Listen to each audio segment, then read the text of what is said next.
flying to heaven? Or will it be cracking in my eyes? A hunger ghost around me. A hooded figure walk across the sky. Many people see him when the time of death is near home. I'll walk with my protector. I know just one will. Well, ain't no use to fear now. 'Cause we all got to die someday.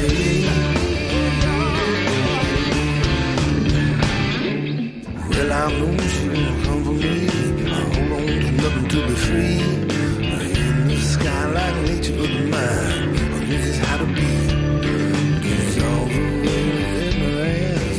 Look on your performance.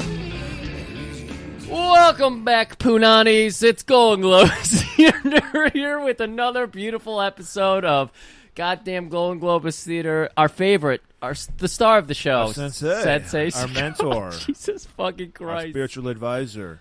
Oh, his face is blowing up at this point, right? 92. I saw some chub on that cheek. This is the end. This is the end for me. I wasn't going to see this movie, Griff. I was kind of like, I was done with that guy. I was putting him away. Now I'm a man. I was an 18-year-old at the time, so not to put away childish things. The phrase. And then my mom, who we've always talked about on the episodes, snob, totally like canon. I would never watch a canon movie in my life. It's for cretins. She's like, you got to go see this. I guess she went and saw it. And I was like, no, I don't got to go see it. I've seen the first 4 movies before this. I'm done. I'm out. I'm like all our favorite action heroes. I'm out. And she's like, no, I'm taking you. You're going to go see this. So I saw this movie in the theaters. See, I like this because as you were getting out of Steven Seagal, I was getting into Steven Seagal. I put Van Damme down for a summer after I saw Under Siege. I was a Seagal guy for a summer. That's about it. I think I saw the second movie and I was like, I'm done. Yeah, I think most people were like that. I'm back on the Van Damme. Peak Seagal. This had to have been his biggest movie. God. And I think it was just downhill from here. He did Under Siege 2, which might have been a year or two later, and no one remembers anything he did after 94. Because I think all the movies we've done so far, well, that's still not one of his classics. That's when he was on the... Because, your mom's not going to see anything after Under Siege 1. She probably was like... I think she may have seen Under Siege 2. I don't remember anything about it, but I'm pretty sure I've seen it. Okay. But that was it, yeah. After that, I guess she came to her senses, too. Like you, it was a summer of Seagal for her. Yeah. And then she was like... It got everybody. It's like COVID. It's contagious. He got rid of that Nang Chen, and everybody was like, who is this man? Right. I was like, am I going to be able to watch this? Yeah. Without the Nang Chen? But like we were talking earlier... It's how committed he is to the role, because no enlisted man's going to be allowed to have a Nang Chen. Even a great character like Casey Fatback. He was not allowed. He was like, no, it wouldn't make sense. I know I look great with it. Excuse me, did you say Casey Fatback? Yeah, wasn't that his name, Casey Fatback? Sure. I thought that was his name. Ryback. Oh, Fatback, right. Well, you're just saying he looked kind of bloated. He had a fat back. We rarely get to see a shoulder below shot. He wasn't wearing billowy blouses yet, though. He had the wife beater with those noodle arms of his. We get to see like one shot of that though. I don't remember many shots of his noodly arms because he still has them, but his head is starting to just accumulate mass like a black hole. No escaping that. He's got a huge face, and then that long neck and tiny little noodly arms on this ginormous, lengthy body. He's skinny fat in this movie. Oh my god! But what he can do is plan ahead. I don't know what day of Navy SEALs training this is, or you improvise a bomb and put it in a microwave and know exactly when your enemies will be in the room. That is fascinating. Maybe he's got psychic powers that we don't know about. It's got to be. That's the only way that works. Okay, so Murray, we always got to know. We got to know what our sensei... You know what? Before we do this, I got to talk about something. I'm really fucking annoyed right now. After you left last week, it was the next morning, me and Milhouse to go out to do our bathroom break. That shit wasn't mine, by the way. Excuse me? Oh, you're not going to bring up that pile of shit that wasn't mine? Oh. That wasn't mine. Okay. So, that wasn't mine. Last year, had the deer in my backyard. It minded its business. We minded our business. Didn't really cross paths. This year, the deer had 3 babies, and now it's fucking pissed at us. She doesn't charge at humans, but if she sees Millie, she charges at Millie. She stomps at us. She snorts at us and shit.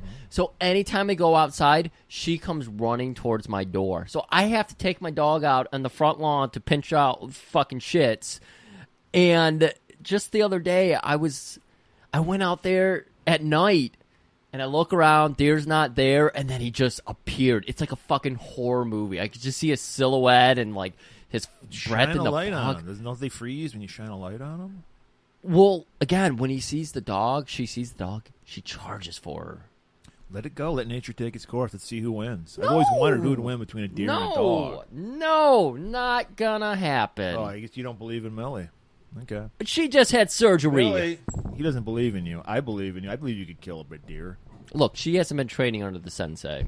If she had, I'd let it go. It'd already be solved. But she hasn't been training under the sensei.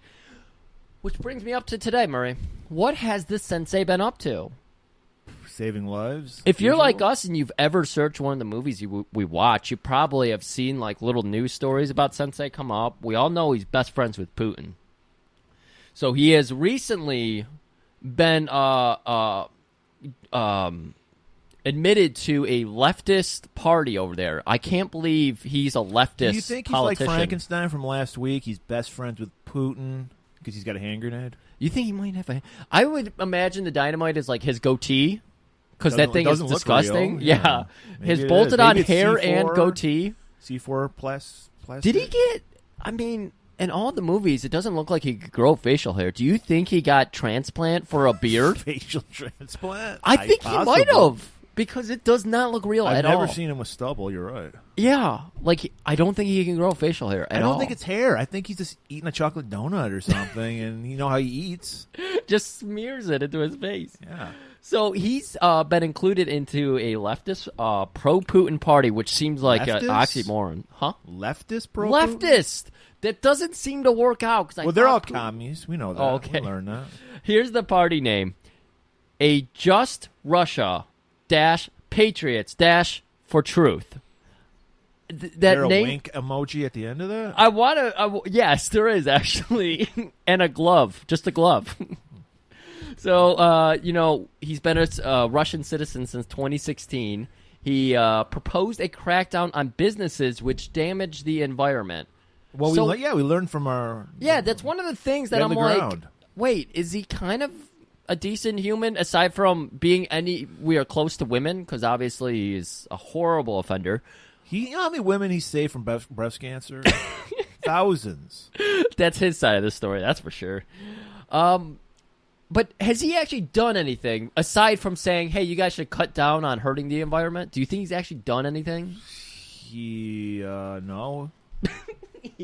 No. Oh, so he wants to... This is his... what he would like to see happen without being that's not a Steven Seagal voice. Without being able to arrest people when we just find them, they are probably making more money of the production of the things that are defiling the environment. Defiling. I don't know why I acted like that wasn't a word. I just wanted to shit on we Sensei. know you can't speak and read at the same time. I can't at all. Oh. So yeah. In 2018, Russia tasked Seagal with... call the police. Oh, boy, Murray, don't do that. In 2018, we got to stick to Sensei. Yes, Sensei. In 2018, Russia tasked Seagal with improving humanitarian ties with the United States, which is going great. Everybody here loves Sensei. Yeah, they're not attacking our business and industries in America. No, okay. All right. I got to stay focused for this one. We got one more little story here. This is what he was up to just 2 months ago. Okay. All right. So he went to Venezuela, which are best friends with Russia, to personally gift the president. I saw the photos of this. Everybody's wearing a mask except Sensei Seagal. He doesn't need to. Isn't his goatee like a mask? I was just going to say the chocolate goatee. That's a mask, right? So he Germs can't get through that chocolate. And no particulates can get out. Well, a lot. It's like crumbs and shit. Like I said, his face... I was assuming whenever he talks, shit's just flying out. Like I said, his face is a black hole, so it's just, nothing escapes mouth it. is a black hole. You're right. So he gifted him a katana, which, for idiots out there, Murray, can you help us? Japanese for sword. He gifted them a katana. Maduro, of course, the Venezuelan president, is labeled a dictator by the United States and many other Western nations, which accuse him of violating human rights and rigging his 2018 re-election. But he has remained in power in part thanks to ongoing support from Russia, which has called on Washington not to meddle in Caracas' internal affairs. I had a very friendly... This is Maduro's. I had a very friendly, affectionate encounter with Steven Seagal. What's with these? Everybody has an affectionate encounter. I know, like... Did he check with Moderna? What's that guy's name?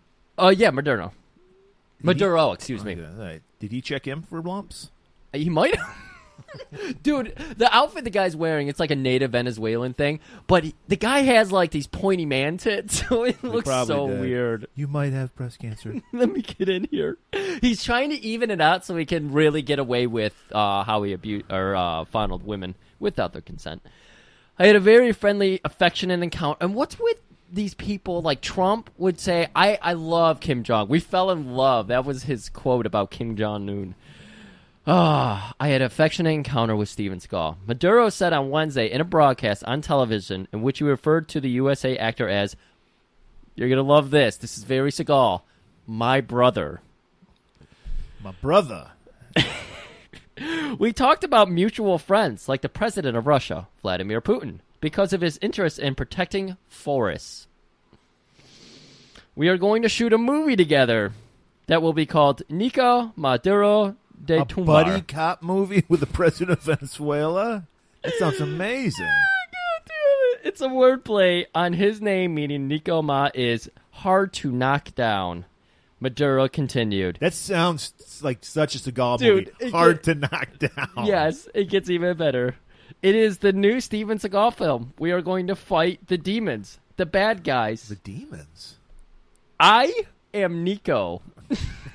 No, Seagal's Nico. Seagal's Nico. We know this. He's that's Richie. That's his favorite fucking name, Nico. So, God, please let this happen. That shows how amazing and how humble Sensei Seagal is. He's like, I know I'm always known as Nico. Yeah. You're going to be Nico. I'm going to let you be the honorary Nico. I love this. Like, what would be the best fall ever? Steven Seagal, buddy cop with the president of Venezuela, and Danzig's movie coming out. Like, I don't know. That's a Sophie's choice. I don't even want to think about it. I mean, I want both. I don't want to drown one of them. How did they kill Sophie's baby? It was just Holocaust. Oh, shit. Whoa. Oh, boy. Oh, boy. Nazis were playing sick games, and they're like, you can only keep one kid.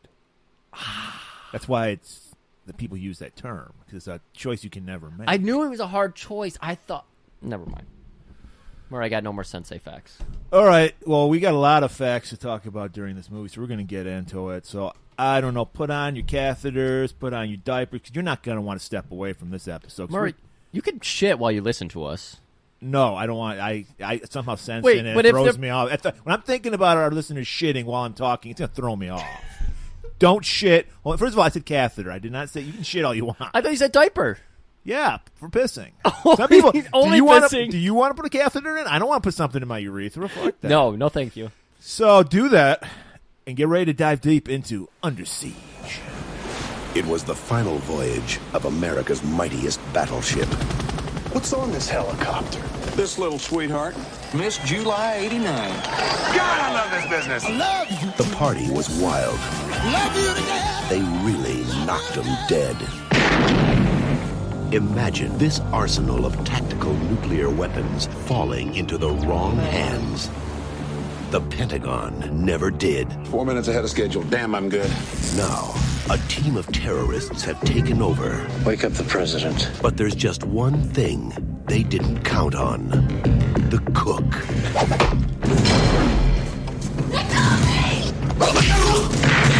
Are you like some special forces guy or something? No, I'm just a cook. Oh my god, we're gonna die. This is not the work of a cook. I want you to coordinate your efforts with us. Yes, sir. I see that you completely disobeyed my orders. Roger that. Ryback is an ex-SEAL. Expert in martial arts. Explosives. Stand back! Weapons and tactics. I also cook. The Nimitz is tracking 2 Tomahawks just launched from the Missouri. Where are they headed? Honolulu. Happy trails. Steven Seagal. I know you, don't I? Tommy Lee Jones. Been a long time. I'll see you in hell, Sailor Boy! Under Siege. Welcome back, great trailer. Sure, it probably covered a lot of the shit we're going to be going over here. Can I just say one thing about Sensei that I appreciate? Hour 40. When I was thinking this is a 90s action movie, it's got to be a minimum 2 hours. Just like Speed 2, you know. Hour for thank you, Sensei. It moved quickly, never dragged. I appreciate that. Man, what if we could have had the villains in this movie? Great. What if we could have Willem Dafoe's villain from Speed 2, Leech guy? the Leech guy, in Under Siege? That could be kind of cool. These are the things you think about when you're an action podcast investigative journalist. Oh man, I fucked that all up. Oh, it's so hard when you're doing Sensei. There's so many different strands, strings to pull on. It's so hard. And I got to say, this is definitely a more mature Steven Seagal because he only has about 6 or 7 scenes where all the characters stop and tell him how amazing he is. Yeah. Usually it's at least a dozen. Yeah, minimum. and there's always at least 5 different women who also tell him how great he is. This one's just one. See, this is why your He's mom growing. went and saw it in the theater. She knew. She saw the Nang Shen gone. She's like, this is a whole new man. I got to see this. This was America was all going out. I think I saw that the budget. She did say, I want to change your name. I was, first of all, adult at this time. She's like, I want to change your name to Steven. And I said, it's not happening, Mom. I'm an adult. But I saw it briefly, and I can't remember exactly what it was. But this movie cost like $8 million and brought in like $150 million. Right, yeah. So it was a fucking huge hit. And yeah, he disappears after this. I think without this movie, Deadly Ground never would have been made because that was a total vanity project. Deadly Ground was after. Okay. Yeah. I'm interested to see what else came out after this because I can't remember. His I. timeline is just Sketchy. very sketchy. Anyways, Murray. So start out. We're on a battleship. We all know this. We all know this. Yes. The president is coming. George W. Bush. They don't make up a president. They actually have footage of President Bush. I think he actually said, I'll be in it if Seagal says okay. I don't think this was like footage they got from the news. I think he actually appeared It's a in this well-known movie. fact. This is how we got in with Putin. George W. Bush, or H.W. Bush, huge fan of Aikido. Yes. Many people don't know that. He was a third-degree black belt in Aikido. Why do you think George W. is so stupid? It's because he was doing Aikido moves. He put a chokehold on him and popped a couple, tinkers in the brain there. That's what Sensei did to him. The oxygen to his brain? Yeah. It made him... Yeah, that makes sense to me. Makes perfect sense.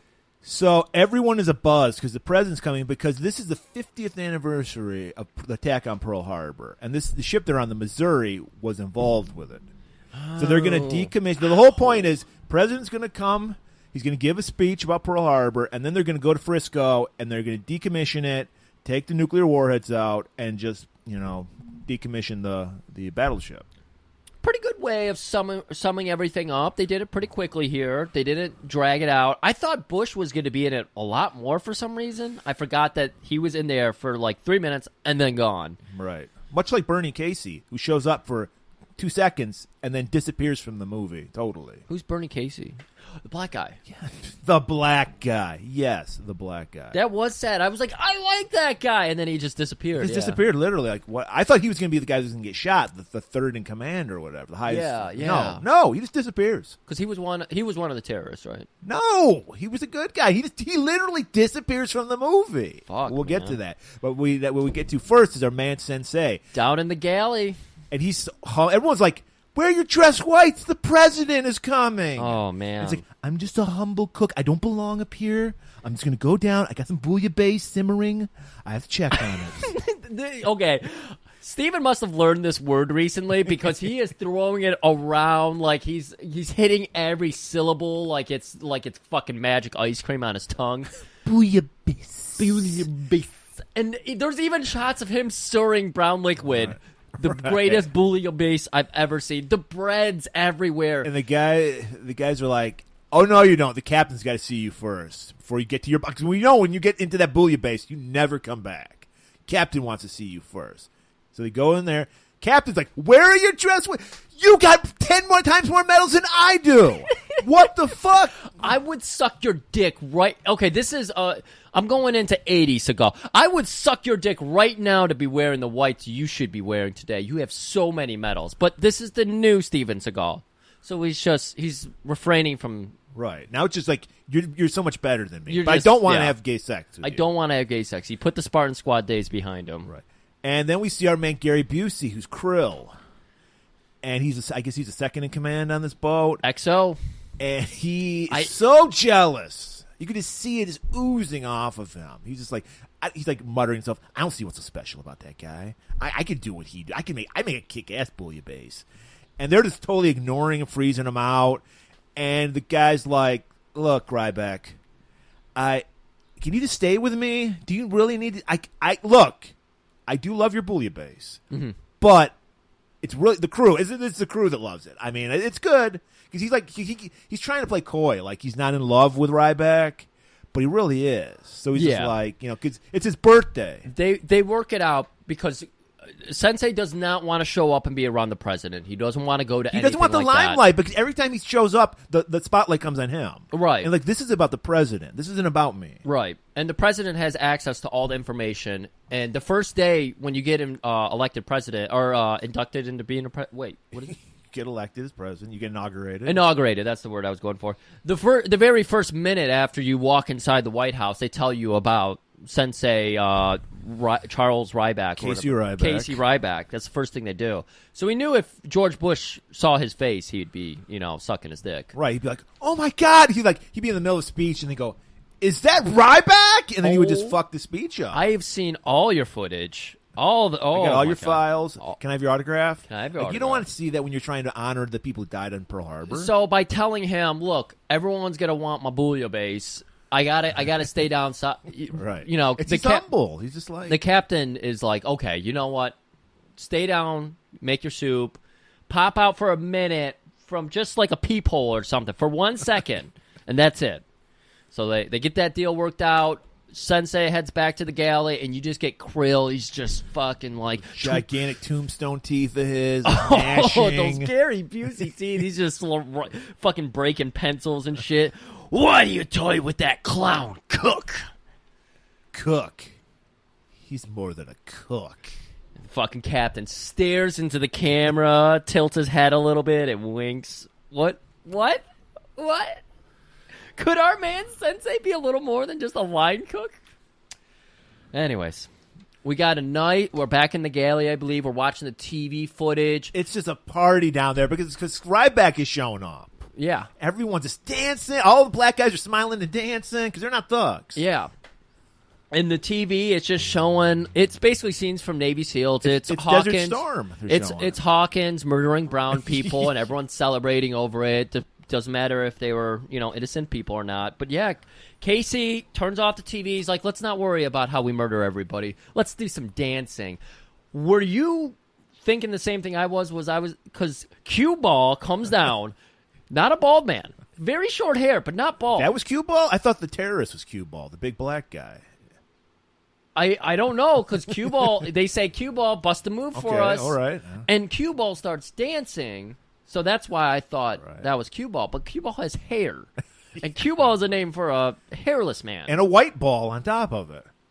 And a white You call him 8 Ball is what his name should be. I didn't even think about that. Yeah, it makes absolutely no sense. But Are you saying you were expecting Sensei to outdance him? Because I was. That's okay, because there's just the shot. I thought they were going to pull back, and it was him. Yeah. Yes, but they were very long legs, and the guy was clearly. Look, guys, everybody, this is why the greatest investigative podcast of all time in space. Right. Because the legs were way too long. That guy was at least a foot taller. Sensei is a fucking massive human being. He's got that going for him. He was clearly taller than Cue Ball. They cut back. They do another shot after you see the feet dancing, I guess. That was interesting. Feel like dancing. That was some Richard Golden dancing. It was. So they cut it back, and it's some other guy who is shorter than Cue Ball now. And Sensei's just in the background, arms crossed, just smiling, grinning. He's like, all my little pets in here. Right, because I'm so happy to see him. Oh. And then he tells a joke. A Bayou joke, that Murray, has no not just- punchline. He's just throwing out words, and they're laughing. What was that? That was so weird. I don't know, but his whole, you could tell his whole, he's a blues man from Detroit. We know this about Seagal. Yeah. So the black scent comes out. It's like, Bayou, bully bay gumbo, Alligator goes into the dentist, says, hey, dentist, how much did it cost me to get these teeth cleaned? Dentist says, it's going to take a C note. Oh, you know what he said. He did a classic John DeHart. He's like, never duck walk in on man's head. Doctor goes, why did duck on your head? And the duck goes, get this guy on my ass. And even though it makes no sense at all, the people love it. They just roar with laughter. It's just a nonsense. Everywhere he goes, it's a party. He just makes everybody feel good about themselves. Oh, and I just love this because everyone's having a good time, and he's grumbling, stirring that bouillabaisse. So many shots at that. He's grumbling about he apparently is showing off his libertarian side because he's. Well, we learned that's a big thing with Navy SEALs because even the Navy SEALs were always grumbling about their pay and all this shit. Well, his thing was he was complaining about how much the party was costing, not that he was getting too much money or not enough. Rather, yeah. But they care enough. about taxpayer dollars. Is what I'm trying to say. Apparently, yeah. And then we get that close up because. We're not going to actually see Sensei cutting carrots because we need to get a real fucking chef in there to do that.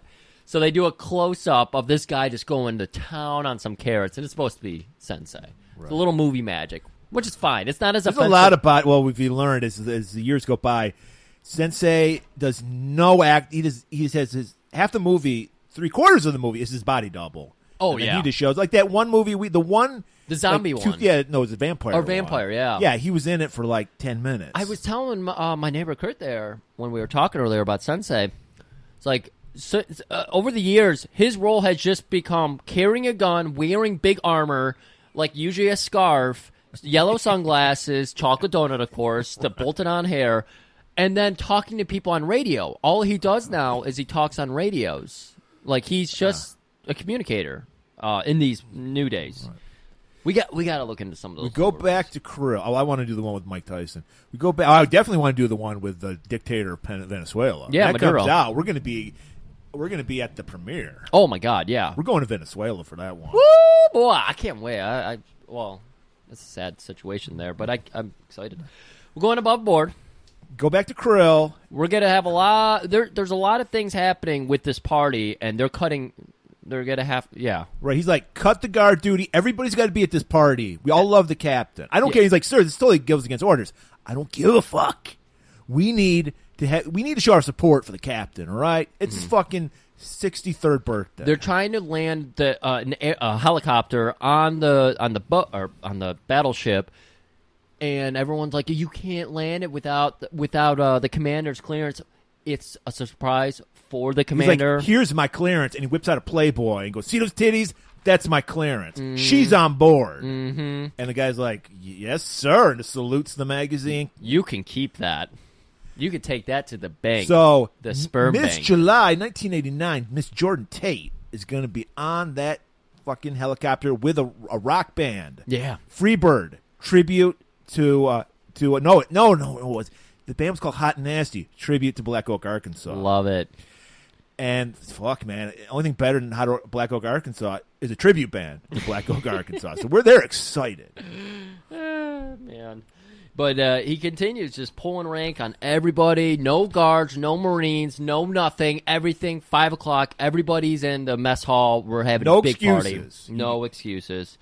So we go back over to the captain's room, and we got Krill in there. He set everything up now. Everything's according to plan. Yup, he's bribed everybody. Everything's working out well. But the captain, of course he heard about the helicopter coming in. Right. And he's like, I have to greet that person. I'm the captain. And he's like, sir, I didn't want to ruin the surprise, but the Admiral's coming for your big 63rd birthday party. Admiral Luscious? Admiral Luscious indeed, sir. Fuck. Okay. What do you got? Stay in your room, sir. Please, just stay in there. It's a surprise. I'm pissed that I blabbed it. It's supposed to be a surprise. Stay in your room. Look, I get it. I'll stay in here. I got a couple books I want to crack. I'll have a great time. He's like, send me up a bowl of that bouillabaisse, and then I'll stay. Give me some of that beautiful Bayou bouillabaisse. The bees. The bees are so strong. I can do that, sir. That was a good Busey. So Krill, when he hears that bouillabaisse, he just starts gnashing those fucking tombstones. Always a pencil to break too. Yeah. Like he's got them all. And he's like, I got to go pull rank on that fucker down there in the galley. Well, he comes down with that redheaded dude. Yeah, the peach fuzz redhead guy, and they're like, "Food's coming in from Hawaii, so everybody out of the galley at 5:00." But no one feeds the cook, but. No one Sensei. the captain, but exactly. Sensei. Excuse me, I said cook, didn't I? Yes. Oh, this and he is goes, good. let me see some of that bouillabaisse I keep hearing about. Oh yeah, and just wafting up this smell again. The set dressing of the galley. I gotta build this up. It's beautiful, dried chilies everywhere, garlic, beautiful onions. They got perfect grow lights and everything for fresh herbs. All of this shit happening. You see.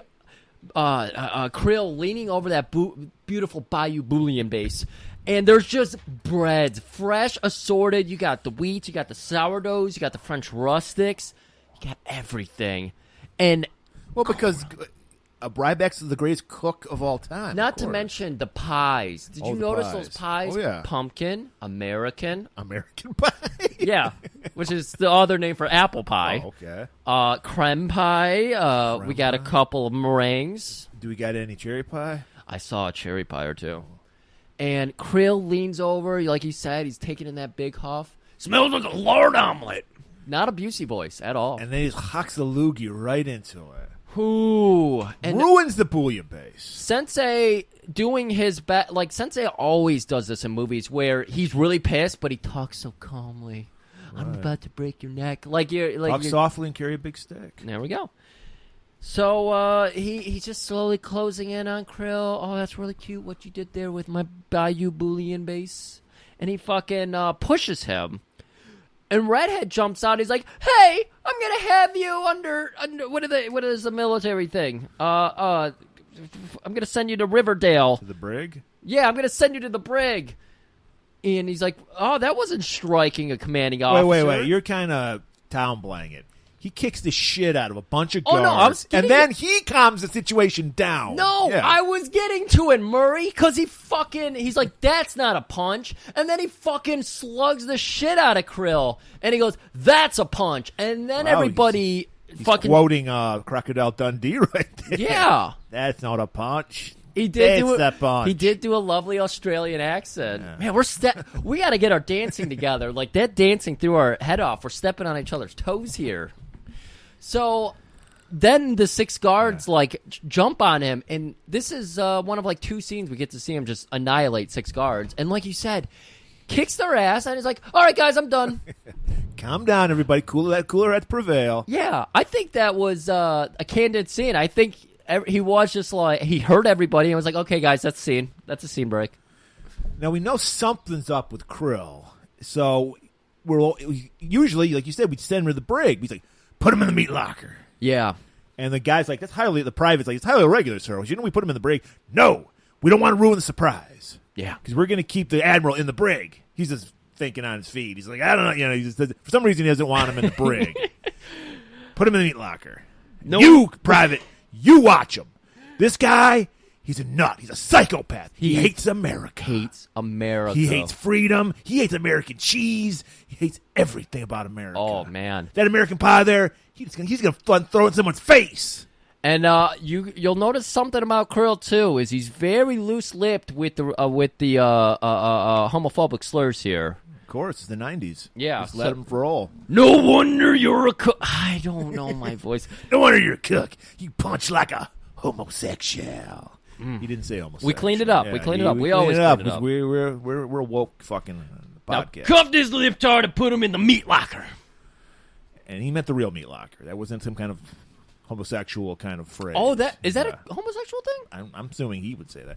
I have a feeling there's a lot of Spartan Squad energy coming off these guys. I think they were in the Spartan Squad together. I have to imagine there was a past. And I think, much like Bennett and Matrix, maybe a lover's quarrel? I think there might be. It's really hard because Sensei... There's so much... See, this is the problem, Griff. I mean, we understand the Spartans would fuck each other for unity, but then the feelings get involved. And then all this shit happens. Once you get intimate with somebody, it's really hard not to get kind of closer to them. Right. So you never know. So I think this is a Bennett Matrix situation. It's really hard because, again, we investigate this shit, but these records only go back 3 years. And we're talking 30 years later at this point. So there's no chance we're going to find these files. No chance. See, now that we've delved so much down the homosexual rabbit hole, we need some titties to, get us out of this. Oh, yeah. So the helicopter lands. Our boy Tommy Lee Jones, Billy Stranix. He's got the rock star look. He's the lead singer. He's what's the guy's name again? Oh, Jim Dandy? Yeah, he's Bill Dandy. And he's got the pants like Jim Dandy. I loved it. The little star. Got the washboard. Oh, God. And he's just ready to fucking kill it with the extended version of Hot and Nasty. He's excited. The playmate, she can't appreciate fucking black. She's too young for it. She's also a little air sick, too. And she's a snob. Yeah. She's like, Black Oak, Arkansas. I've never heard of them. Have you guys heard of Rat? And so she's being a snob. They land. I want to point out, as I alluded to earlier, this was the real Miss July 1989, and we have a playmate on. I got to list her credentials. So this is Miss July 1989, Erica Aliniak. Her turn-ons are water, cool sunny days, sunsets, the beach, happy people, holidays, and of course, I bet Sensei made some of these chocolate-covered strawberries. Oh. Her turn-offs are smog. Okay. Complainers. Narrow-minded people. Every playmate's turn-off is narrow-minded people because everyone's jealous of them because they're so hot. Drugs, arguing, and traffic. Interesting. So I know everything I need to know about this woman now. Do you think she was did on drugs? Baywatch? She probably did drugs. She did drugs in this fucking movie. Oh yeah. Well, I mean, he offers them, and she takes like 50 more pills. She does. He's like, just take 2, and she's like, fuck that. I'm really sick, is what she said. Yeah. Okay. All right. So they land. Everybody, all the crewsmen, they're losing their fucking mind. Right. I mean, not everybody's in Spartan Squad on this battleship. Right. So Some you people see, are just doing the college thing. Exactly. Yeah, we actually have one guy. I'm here from college. I'm here to fight. So everyone's clapping, whistling, beating on tables. It's going awooga. Their eyes are popping out of their heads. And again, Jordan Tate playing herself. She's not into it. She's just like, take me to my room. Take me to my room. Bill, however, Bill Dandy, he's like, yes, my people, doing the washboard. Are you ready to get hot and nasty? Letting that rock star hair. They're on a boat, so that rock star hair is flowing in the wind, and everybody is losing. The Spartan Squad guys were really excited for him. Yes. Whew, so boy. Krill meets up with Jordan Tate. He's like, let me take you. I'll take you to your dressing room. So he takes her to some fucking, room in the, I don't know. Maybe it was the brig. I don't know. Maybe that's why he needed the brig. It looked like it was like a storage room. Yeah. And she's like, I'm going to puke. First of all, because all these gross guys. And second of all, because I'm air sick. He's like, yeah. Well, I got some pills for you. Don't worry about it. And he, like I said, he says, let's take 2. She takes 20. She does. And just passes out in this fucking storage room. I like that. He's like, I'm going to lock you in here so you're safe from the men. They're all rapists out there, by the way. Yes, that's what they're insinuating. No. Anyways, so Casey locked into the meat locker right now, and he's begging the guard to let him out. He's trying to reason with him. He's Yeah. like, look, something's up. His senses are tingling. His sensei senses are That is a tongue twister. tingling. The beautiful Bayou Bullion. Bullion. He's like, something's up. Just check with the captain. You don't have to trust me because I don't trust you. He told me you hate American cheese. I'm not listening. La, la, la, la, la. And he's just like, just check my pies. That's all I ask. Okay, if you're not going to trust me, take my pies out of the oven, man. He doesn't, by the way. Spoiler alert. He doesn't take the pies out on time. Because he doesn't trust them. He thinks there's going to be a bomb or something in that. He believes what Krill says. He's a dumb private. He's Gomer Pyle, for fuck's sake. He's a psychopath. He puts bombs in pies. So the party has started. We're like 10 minutes into the extended version of Hot and Nasty, and everything is getting hot and nasty. The fucking washboard solo is fucking I love ripping. how Billy, he's just there to play the harmonica. Like, I thought he was going to be the singer. No, they have another singer. Yeah. He's Bill Dandy, but he doesn't sing. It was a cruiseman, too. He was just there to do the washboard. Yeah. Much like Jim Dandy. And everyone's having a great old time. This is where we see Bernie Casey. He's just sitting at a table, wasting away. Oh, okay. This is where he was. So you have, like, the only guys who weren't into the party. They're sitting at a table. Everyone else is standing around them, and they're just, like, long in the face, bored out of their mind. Like, what is this music? Right. This isn't good. We don't like this dandy fellow. But you know what is good? A man Krill. He knows how to throw a party. And nothing more hilarious than a guy in drag. I mean, the rumor had gone around that there's going to be a playmate there. Yeah. And then here comes this beautiful blonde. Oh, wait. I think Billy, says, hey, ladies and gentlemen. Yep. Miss July, Jordan Tate. And it ain't. It's fucking Krill in drag. I guarantee our friend Joe Coleman would have so much to say about Busey's legs, because those fucking toothpicks. I thought Busey was a big guy. His legs are tiny. Well, Bernie Casey's thinking what Joe is thinking, because the look of disgust just comes on his face seeing Busey all in drag. And that's the last you see of Bernie Casey the rest of the movie. He threw himself overboard. Yeah, I guess so. He's so offended by cross-dressing, he throws himself overboard. He's like, I don't belong in this new world. And then Bill, off to the side, he takes Krill, Bill and Krill, takes him aside, and he goes, "Get the captain. Now's the time." And we're like, "What's going on here?" Yeah, we're not fucking sensei. We think there's just a party. We don't know anything's going on. We're a dumb audience, right. Just enjoying a great fucking movie. So Krill takes off and takes the wig off, takes off. And Bill's like, "Hey, man, I gotta cool my fingertips down. If you see my washboard here, I'm burning a hole through it. I'm so hot. Ain't nasty." He's like, let me ask a question to all you people out there. Who's the hottest and nastiest, highest-ranking officer, the hottest and nastiest officer out there? And this guy stands up. Me? I guess that's me. And he whips out a gun and shoots the guy. Yeah. And then everything goes out. Well, while that was going on, I also want to point out, because I'm going to give Griff a time to shine. This is the one time he gets to do a Chicago accent. We get some waiters who take off to the bowels of the ship, and there's fucking Hydra Phil working there, and he's like, "Hey there, hors d'oeuvres for us? Got any of them tiny hot dogs?" You were telling me there was a Hydra Phil moment. There is. I didn't even notice it. He has one line. It's just this fat guy with a mustache and glasses. Yeah. And he goes, "What's going on here?" And they're like, "We got mini hot dogs. Oh, I love those. Pickles on them." And then you never see him again. Yeah. Oh, was it the actual crewmate, or was it the guy giving out the orders? It was the crew guy. Okay. Yeah. Yeah, he shows up later, yeah. Okay. So now we join Krill over with the captain, and he comes in. Captain's just like, "What the hell's going on here?" Because he's got his wig off now, so he's just got the thing to hold his hair down, but he's still wearing the makeup, and he's got the fake tits in and everything. It's like, "Times are changing, Admiral, or Captain." Why do I keep calling him Admiral? He just goes, "Don't ask, don't tell." Oh, that's even better. And the captain goes, "Okay, I hear you. I did a stint in Spartan Squad myself, yeah." Wink. And then he just pulls out a gun and shoots the captain. Yeah. Without any fanfare. He's just like, he says, "Don't ask, don't tell," again. And then he walks out. Twice. So then we go back over to the mess hall, where now all the cook crew and everything, they're revealing themselves. Everybody, they flew in from Hawaii to do this fancy dinner. They reveal themselves as terrorists. Right. And they're escorting all the cruisemen down into the and somewhere they can contain them. The forecastle is what it is. The forecastle. Yes. We know boats. Right.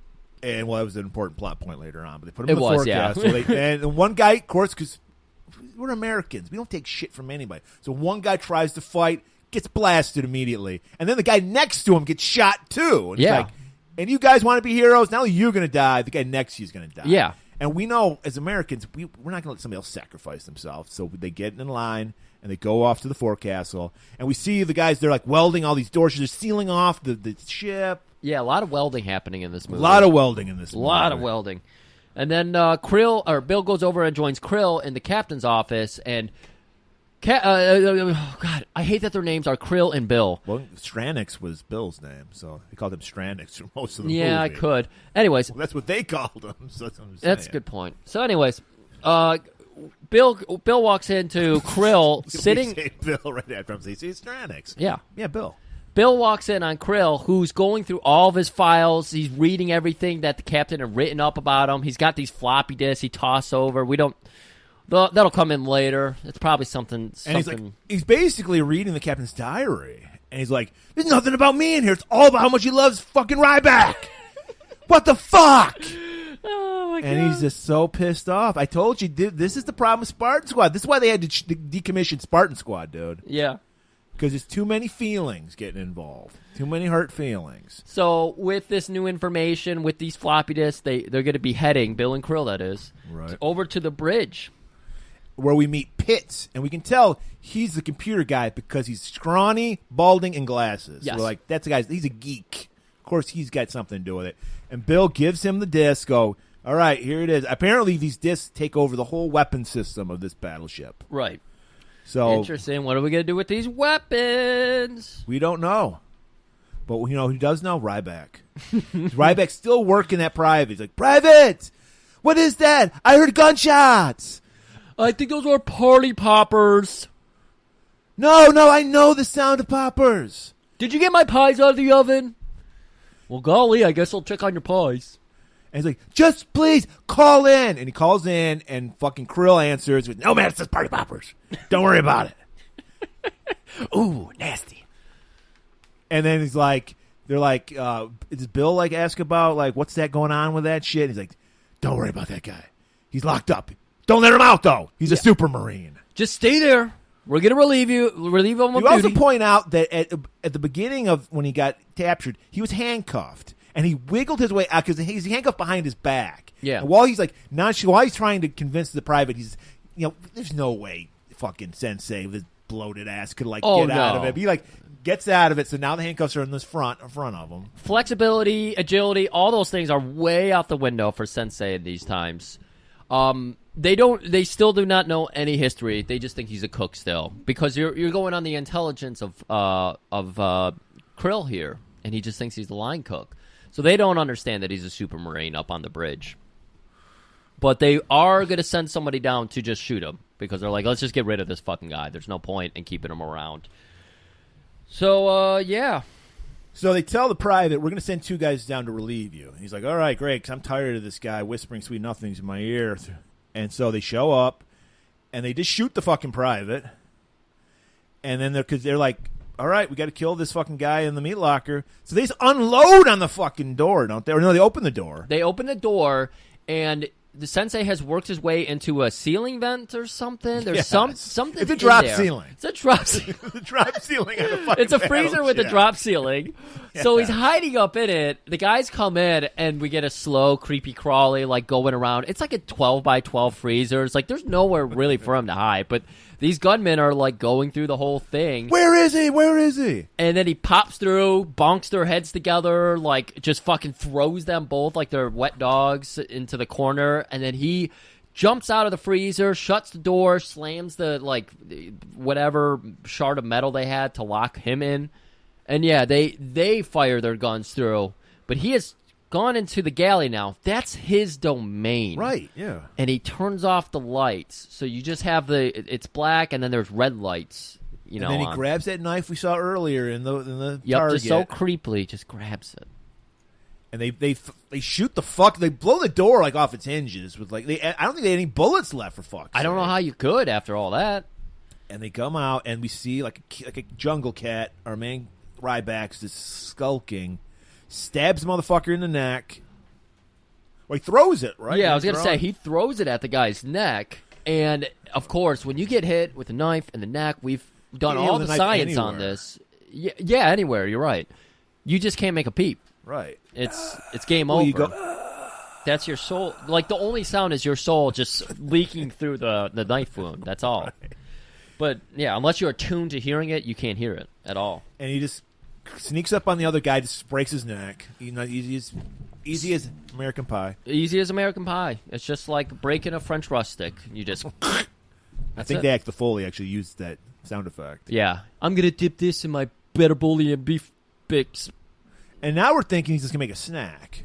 Because he just starts putting some shit together. Yeah, I tried to figure out what this was because it's only kitchen ingredients. He grabs a mug. He grabs some. Was it a rag or was it like maybe it was one of those Brillo pads?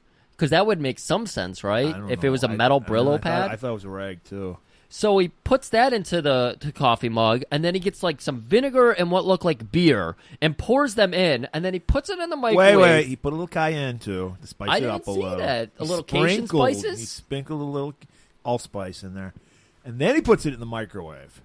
And then he sets it for apparently 2 hours and 13 minutes. That's some good Creole cooking right there. Because I literally thought he was just making a snack because he leaves it. Yeah, goes to the captain's. It's not office. I don't know what it is. Quarters. There you go. There we go. Finds him dead. We're finding our words finally. Fucking hour into this. Finds him dead. Solemnly gets the captain's dress whites. Great dramatic scene. He places it over him gently, and then he just stares into this fucking camera. These scenes where you actually should be able to see his whole body, dark as hell. Sensei is hiding his body. He's trying so hard not to be seen. Because he wants the face. It's just all about face in this scene. And like we said, his face is so bloated at this time. It's not a good look for you, Sensei. Anyways, we got a jet flying ahead. And trying to make contacts. I don't know what it was asking, what it was telling, like what the fuck's going on. I think they went off course or something bullshit like that. Something wasn't right. They suspected it. Mm-hmm. And they just get shot down. Yeah, they lock. So now it's confirmed. They lock a missile on. Did you guys lock a missile on me?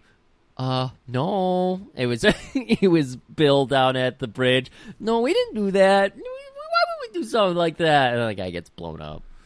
So Bill, now we're going to find out what is Bill up to. Why is he doing this? While that's going on, we're seeing in the background they're like building all these girders all around the fucking battleship. And he talks to we see this guy Breaker. You can tell he's just a sleazy CIA spook. He's running him into this room where we got all the brass, we got all the generals, Colin Powell's there, everybody's there. Oh yeah, I just like to refer to this as the Pentagon. It's some big military meetup, so Pentagon works. The Joint Chiefs of Staff, I think, something like that. War Room, Pentagon, either way. All right, so now we're going to find out why Bill Stranix is doing what he's doing. He calls in to the Joint Chiefs of Staff. Bill, this is Tom. What's going on? Hi, Tom. You know what's going on. I have 32 Tomahawks under my thumb, and the only thing you can do about it is alert the media. You don't have the launch codes. Oh, let me take a wild guess. 566-049-9780? This is insane. Oh, be careful with that word, Tom, please. Mr. Stranix, this is Admiral Bates speaking. Would you please tell us why the hell you're doing this? Hi, Admiral. 6 months ago, your boy Tom Breaker canceled Operation Cleopatra, and shortly thereafter, 2 young men from Langley showed up in Miami, tried to cancel me along with it. You received each man's right forefinger in the mail, didn't you, Tom? Tom? Yes, I did. Did you expect us to wait in Miami for you to come back and try again? Look, Bill, I know things are a little chaotic for you right now. Chaotic? Wake up, Tom. You know and I know that chaos and bedlam are consuming the entire world. UV light waves are only the beginning, Tom. We have an inch of topsoil left.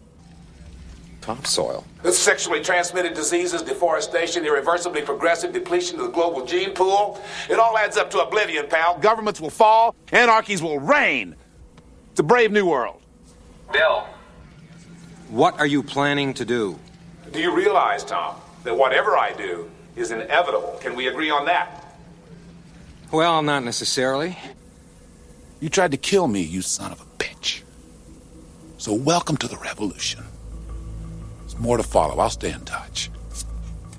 And he makes his demands. He's talking about the Green New Deal, all this shit. You know, you're destroying the planet. Yeah, I was kind of surprised by that motivation.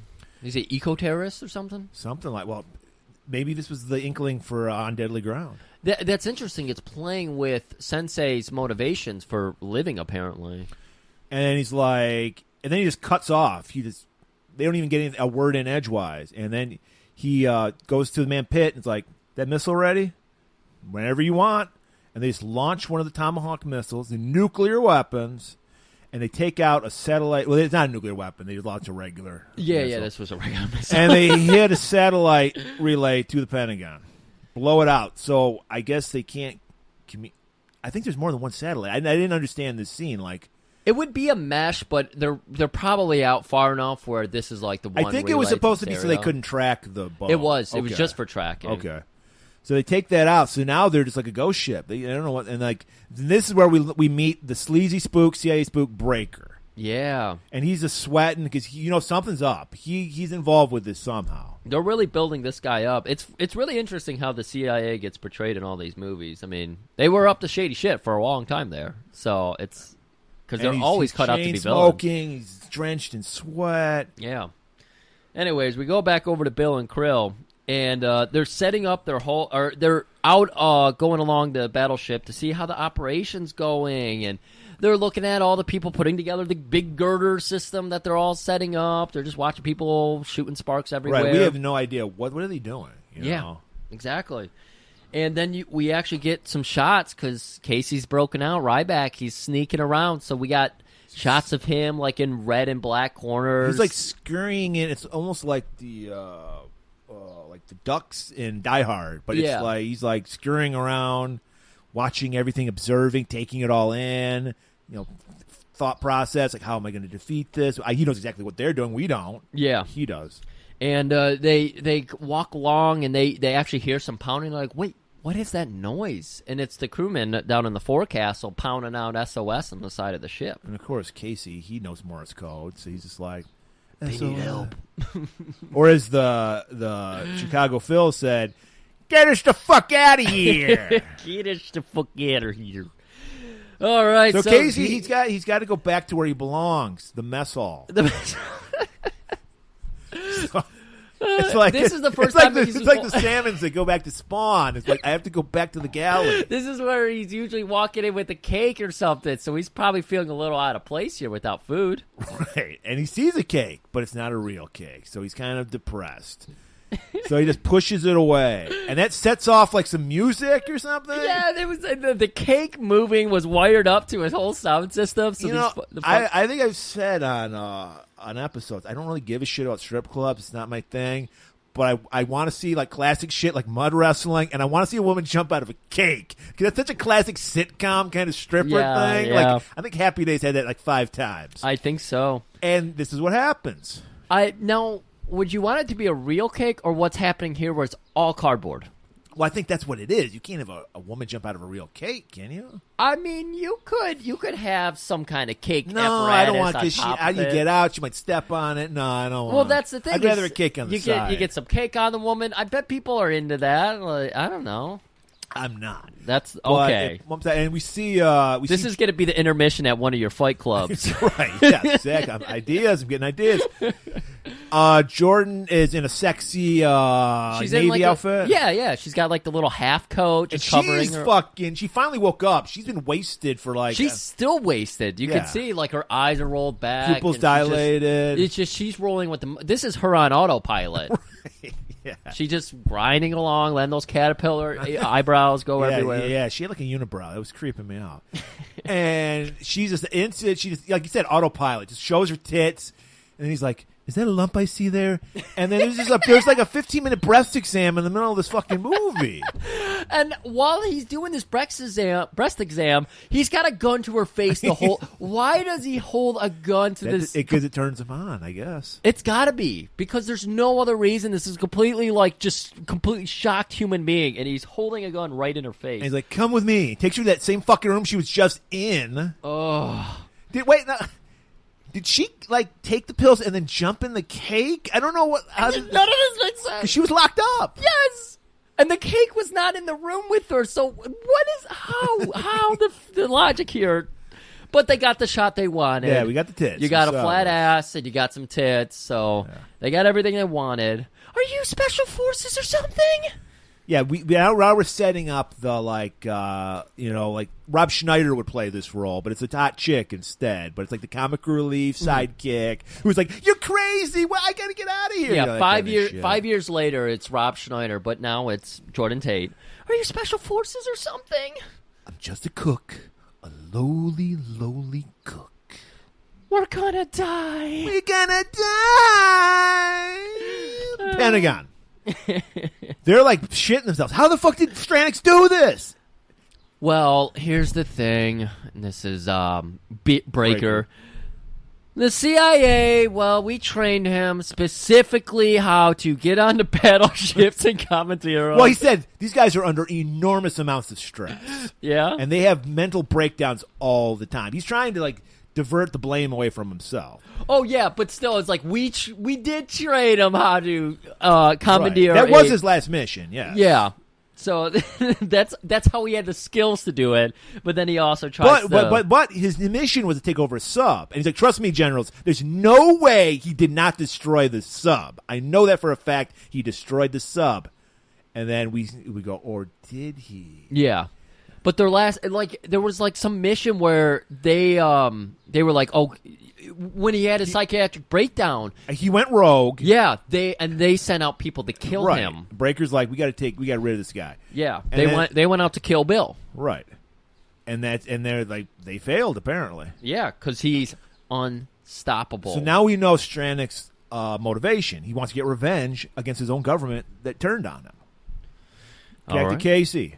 He's ready to just ditch fucking Jordan. He's going to lock her in a closet. Or locker. Yeah.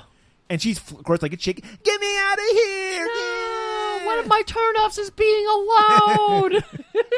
It was. And he's like, so he's just like, ugh, women. His Spartan Squad, like, censors are coming back. He's like, women. Yeah. This is why I joined Spartan Squad. So I have to deal with this shit. So there's a lot of, like, eye rolling from Seagal against because she knows nothing. I like that he's a member of Spartan Squad, yet he's still a womanizer.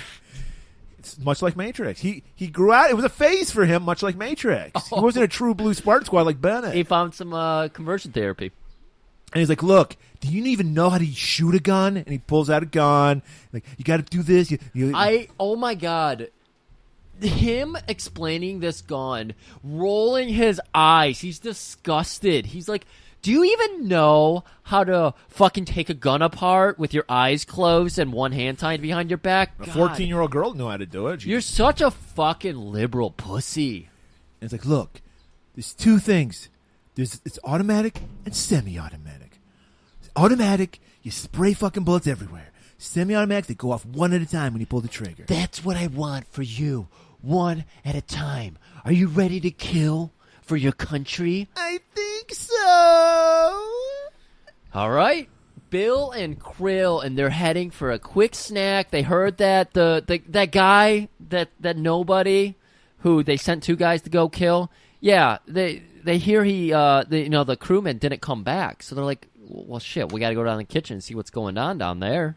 They go down, and they find the bodies of those goons. Yeah. And they're like, this was professionally done. There's no... Bill immediately notices it. Right. Krill's just like, he's a fucking cook! He's nothing! I smelled that better beef bouillon base. It's bullshit. Better beef bouillon base? That Boyardee bouillon base? That Boyardee bouillon base. And he's like, no. This guy knows shit. Yeah. And he goes over and he checks the other guy's broken neck, and he's just like, speaking of Boyardee, you heat some beefaroni up for me, Krill. Oh, I'm glad you guys started the beefaroni up for me. And he's like, what are you talking about? The microwave that's running right now. And they look over, it's sparking. They're like, get the fuck down.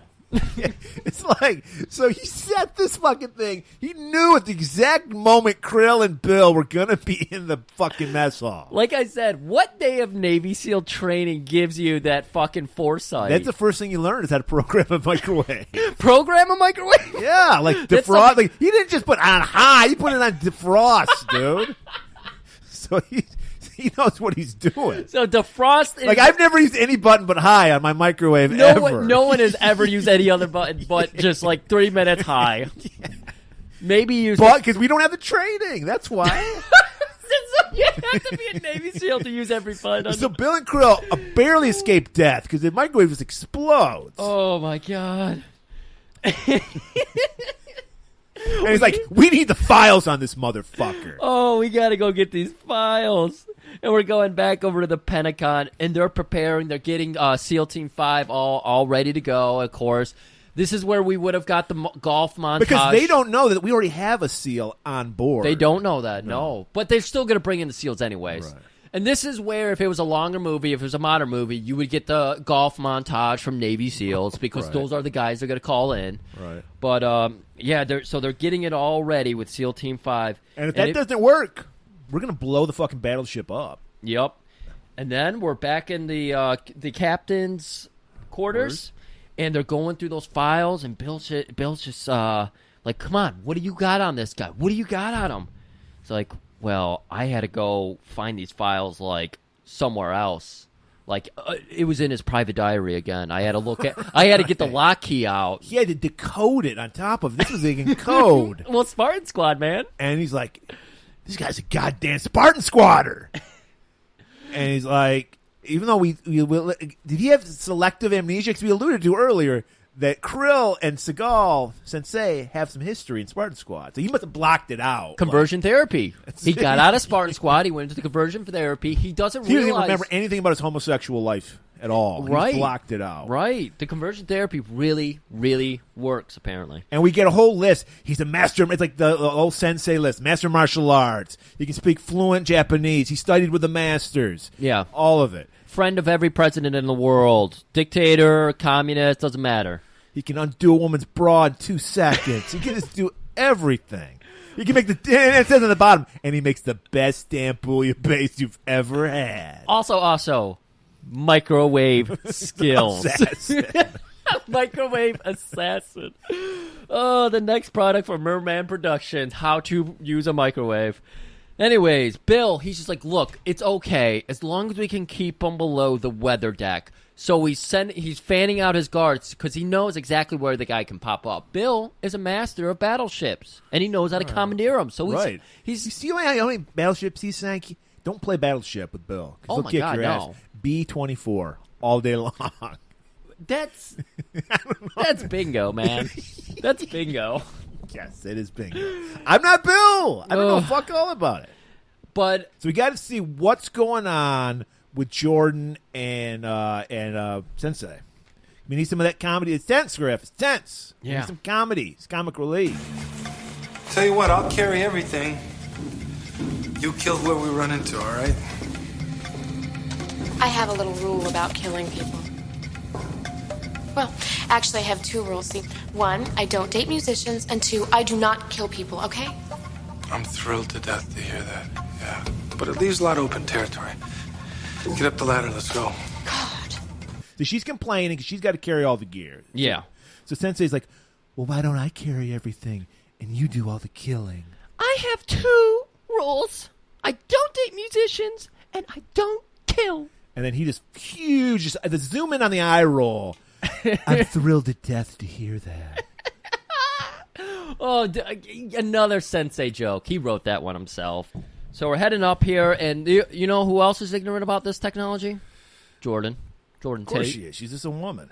So he's got he's got like a headset piece that he plugs in, and then this big fanned out thing, and then the ET phone home, the apparatus. He's got that all set up. Speak and spell. He's plugging in the Pentagon's number.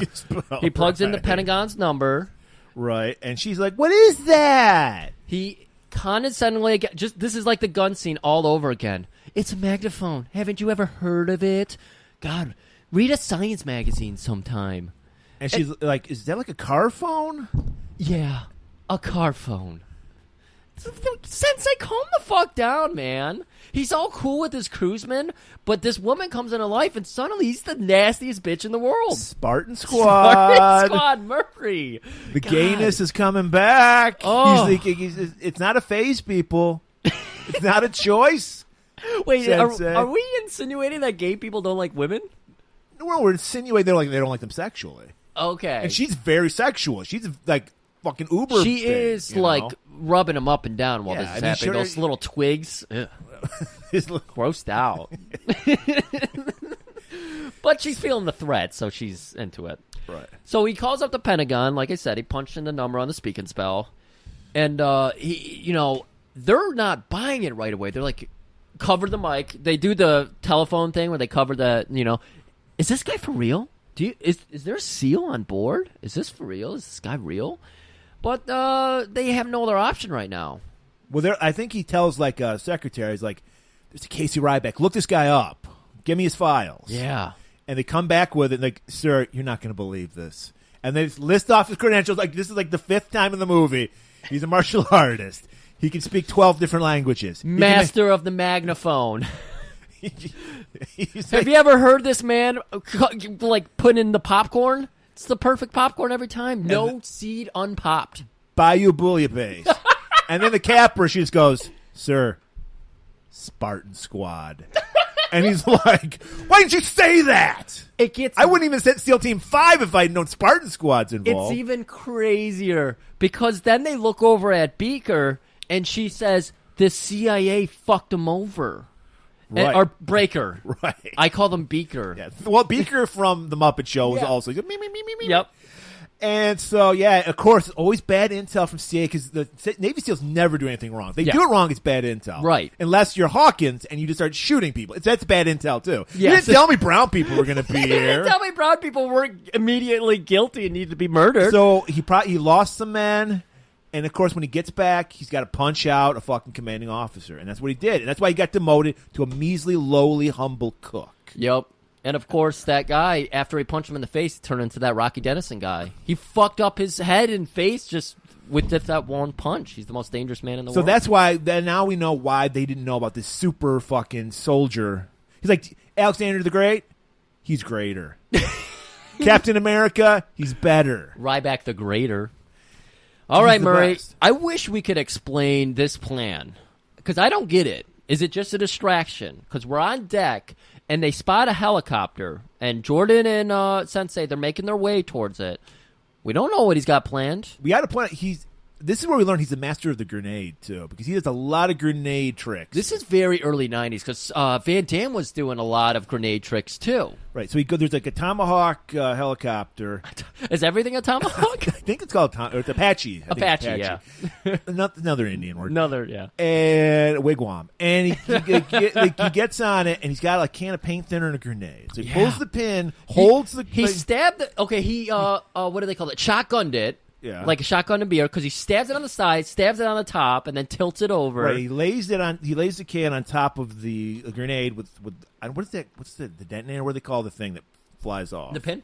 Well, he pulls the pin, and then there's the thing that I can't help you. We'll call it the detonator. Yeah. And so he's holding the detonator down with the can of primer, so it leaks out. Then it's a timer. He's a master of time. We've learned this from his microwave skill. Master of time. Oh.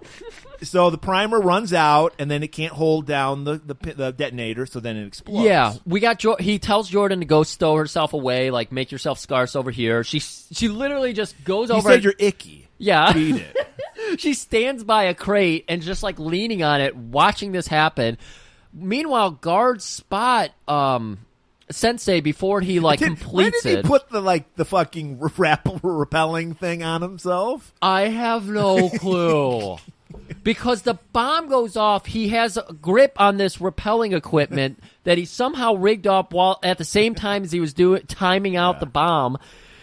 Oh my God! So as soon as it explodes, he leaps off, just avoids the explosion. The explosion just gently throws him over the side of the battleship, and he crashes into the side. But of course, he's a man. He's a man's man, so it doesn't bother him at all. He slowly climbs his way back up, and he gets to see that Jordan, again, just standing off to the side, gets captured by 8 different guards. So Sensei's like, shit, I gotta save this woman. How am I gonna do it? And he sizes it up first. Yeah, he just takes him out. Yeah, there's 2 guards. One guard has a headlock on her essentially, and the other guard is standing right next to her. But Sensei, he's got a perfect shot, as we know. Navy SEAL, it's one of the credentials they roll over. So he shoots each of them in the head without a second in between. He's a crack shot. He's amazing. And he rescues her. So then we cut back to Krill. He's like, this guy's amazing. Even I got to admit he's amazing. It's all coming back to me, all the memories. And he's like, I got the perfect idea. You know we got the sprinkler system for a fire, and we know that the forecastle's like sealed off now. How about we just fucking fill the forecastle and drown them motherfuckers? And we got Bill. He's a military man himself. He's like, you're willing to drown your whole crew? He's even creeped out by this. And Krill, he's just like, those fuckers didn't like me. They didn't like my dress, and I don't give a shit about them. So he's like, all right, sounds cool with me. Yeah. So Casey, apparently the people most loyal to Casey were secluded into locked into another room. Your Chicago guy was down there. Like some of his best friends, the guys he likes to dance with and everything, cue balls in here for some reason. Just anybody we saw their face of, they got sectioned off in this other place. Were they doing something? No, it's just because we need these guys. That's the reason they're there. There's no reason why they're locked up in another room by themselves. So they had classic action movie trope happening where they did not exist in time and space until Seagal walks into the room. Right. They were just floating there. Well, they're also doing Morse code. So Seagal hears it. Oh, I didn't notice that. Okay. And he goes, G-E-T, get me the fuck out of here. There's some guys in there. And then he kills the guard that's guarding this room, gets him out. He's immediately starts delegating. Yeah, he immediately starts building up the plan. He starts telling everybody, all right, we got to take out these terrorists. We got to get everything together. We got guns. And we're going to fight back. But there's one guy, like we alluded to earlier. I'm just here for my college credits, dog. Like I do the ironing on this fucking ship. I ain't never seen combat. I ain't about to see it now. And then, somehow that triggers Jordan. She's all of a sudden like, I'm ready to kill now. Yes. I don't know what happens. We talked about the scent of Steve James. Maybe we got to start talking about the scent of Steven Seagal because she has completely. Steve James. You said scent of Steve James. Oh, I did. Yeah, you're right. The taste of Steve James. I don't want to taste anything that has to do with Steven Seagal. No, maybe that's why I switched it because smelling would be enough. Tasting, ugh. Anyway, so Casey is the college kid. I've never even looked at a gun before. You've never looked at a gun. This is Casey. Or not even Casey. God, I hate it. I hate all their names because Jordan sounds like a man's name to me, and Casey sounds like a woman's name to me. So Jordan. Ryback. Right? Jordan. Now she's got guns. She's pulling it apart, putting it together, clipping in the clip, snapping in the clips. She's just like, "Let's move out, soldier." All of a sudden, she's been complaining and been a whiny bitch. All of a sudden, she's ready to kill and knows how to kill. Yeah, it's like those men died while they had her in a headlock and everything, and she's like, "I'm a new person." She's got her cute little backwards hat with the tuft of hair flowing out from the front. Oh my god, it's too much. It's too much. Yeah, she just decided at that moment, I'm a badass. And all of a sudden, she knows how to do Navy SEAL shit now. Yep. And this guy's like, well, you protect me then. And she's like, all right, queer. Oh, man. So the crew, they cut off the lights. They're rigging up bombs. It's like fucking Home Alone, dude. They got the paint can. It's going to swing and hit the guy in the face. And they're taking out baddies. And we know Sensei, not only, he's a master of everything. He knows everything about this ship.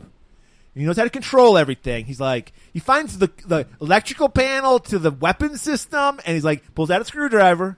Because we've learned from New Year's Evil, all you need to do is poke a screwdriver into an electrical grid, and you shut shit down. Yeah. You can do whatever you want. That's right. And he does it. He shuts the weapon system down. And I believe it's at this time they start looking, because did they know about the people drowning? Because I swear they go for the water valve to turn it off. I think, yes, because what happened was Krill was taunting him by saying, like, look what we're doing, motherfucker. He had the radio. Well, there's TVs everywhere. Oh, yeah, there was the TVs. That's right, because that's how they were broadcasting, like, you got to save these guys. I think they were trying to lure him to this. They were trying to lure. He knew their trap, so he got the guys. Okay. Right. Oh, man. So There's too many details in this movie. There is too many. It's moving Fast and Furious. And we're like a kid learning to run for the first time. We're a Sensei Seagal running for Jordan the 80th time. Is what we are right now. Yeah, we're just by the end of tripping. this episode, we're going to be Steels. We're going to know everything you can do. We're just too excited. We're going to right now. I'm just actually taking apart an AK-47 as we're talking right now. Beautiful. I love how you're doing it. I learned from the best. I love the pec jelly you have worked on yourself too. Yeah, It's man. very humid. I don't do anything without it. We are nude.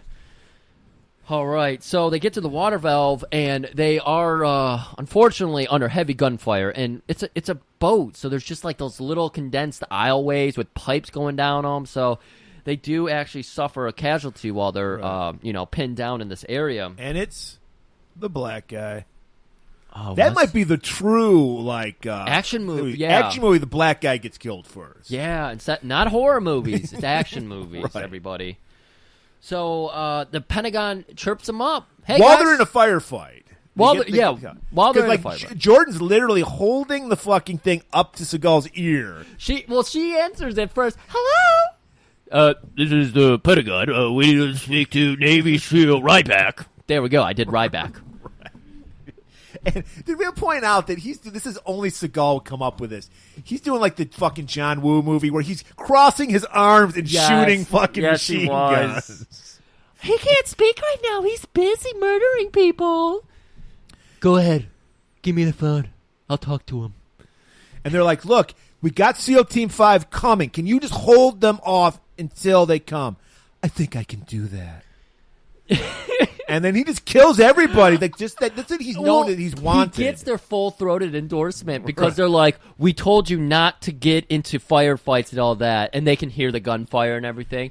Well, if we can't control you, you might as well murder everybody possible.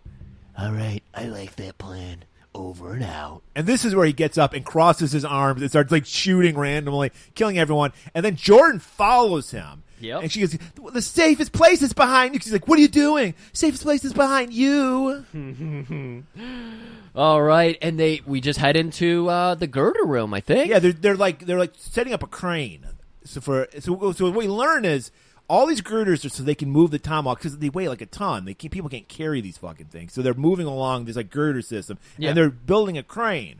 So he pulls a rope, is holding a girder. This is a good time to explain that they're going to try to offload the tomahawks onto a submarine. Right. And they're going to sell the weapons. Because, as I alluded to earlier, when we said Stranix, he destroyed that sub, didn't he? No, he didn't destroy that sub. And he's got like an Italian crew. I don't know what the fuck. I didn't even it was some kind of Spanish-speaking crew. Or it might have been Italian, which is kind of close. And yes, so they're going to rendezvous with the Missouri, and the whole point is to get this crane that they're trying to build and sell the weapons and get the money. And as Krill will say later, become president. That was his plan. That was his 5-step plan. Get money, $2 million, and become the president. Buy the presidency. Work for Trump. So Sensei, he releases this girder. It impales a fucking dude. I didn't even notice that. Yes, I don't know how I didn't notice this that. giant girder goes through his cheek. I think it might have been a vampire. He might have been on flash forwards to the vampire movie he's doing later in his career. That's a good call. Because the guy it goes right through his body. Yeah. And we see him going around, and it's been a while since he's killed 9 guys. So all the crew finally realized, like, hey, there's like a couple people just kind of like walking through, and apparently they're working for the terrorists. So they charge at him, and he's just got that little knife, and he's doing his right. They're building the crane, so they're cutting all these girders and shit. And he walks like right past them. They're so engrossed in their girder cutting. But then they notice. Then they notice. He like touches the one stair, and they all like drop what they're doing and charge at him, and he just easily takes them out. No big deal. He's doing the Aikido shit, but with a knife, and he's stabbing people in the throat. Yep. All right, and then we go back over to the bridge. Strandix is calling. He's talking to a French guy on there. We can tell because he's going, ha, ha, ha. And he's like, look, Francois, I'll get your fucking tomahawks, but it's going to be 2 million pieces. What? 2 million? You said 1 million yesterday. I actually think Jean-Claude actually came in to do the voiceover for this. Can you give me some of that better bouillon? And we can see Strandix has it all planned out. He's like watching MSNBC or what? No, is it? What's the stock channel? Whatever it was.